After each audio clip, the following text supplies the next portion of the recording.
ਵਾਹਿਗੁਰੂ ਜੀ ਕਾ ਖਾਲਸਾ ਵਾਹਿਗੁਰੂ ਜੀ ਕੀ ਫਤਿਹ। ਅੱਜ ਦਾਸ ਖਾਲਸਾ ਸਾਜਨਾ ਦਿਵਸ ਦੇ ਮੌਕੇ ਵਿਖੇ ਗੁਰਦੁਆਰਾ ਸਾਹਿਬ ਵਿਖੇ ਕੀਰਤਨ ਦੀ ਹਾਜ਼ਰੀ ਕਰਨ ਲਈ ਆਏ ਹਾਂ ਅਤੇ ਉੱਥੋਂ ਦੀਆਂ ਸੰਗਤਾਂ ਨੇ ਬਹੁਤ ਪਿਆਰ ਦਿੱਤਾ ਹੈ। ਖਾਲਸਾ ਸਾਜਨਾ ਦਿਵਸ ਜੋ ਪੂਰੇ ਵਿਸ਼ਵ ਵਿੱਚ ਮਨਾਇਆ ਜਾ ਰਿਹਾ ਹੈ ਵਿਸਾਖੀ ਦਾ, ਅਤੇ ਪੂਰੀ ਸੰਗਤਾਂ ਵਿੱਚ ਉਤਸ਼ਾਹ ਹੈ।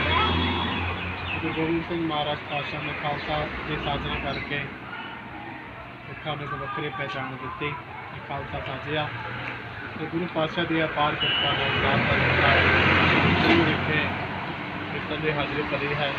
ਹੁਣ ਸ਼ਾਮ ਨੂੰ ਜੋ 8 ਵਜੇ ਦਾ ਸਮਾਂ ਗੁਰਦੁਆਰਾ ਘੁੰਗਰ ਵਿਖੇ ਸਾਧ ਦੇ ਜਥੇ ਨੇ ਸੰਗਤਾਂ ਦੇ ਦਰਸ਼ਨ ਕਰਨੇ ਹਨ। ਗੁਰੂ ਪਾਤਸ਼ਾਹ ਇਸੇ ਤਰ੍ਹਾਂ ਆਪਣੀ ਕਿਰਪਾ ਵਧਾਈ ਰੱਖੇ ਅਤੇ ਥਾਂ ਥਾਂ 'ਤੇ ਜਾ ਕੇ ਗੁਰੂ ਪਾਤਸ਼ਾਹ ਦੇ ਅੱਗੇ ਵਧਾਈਏ।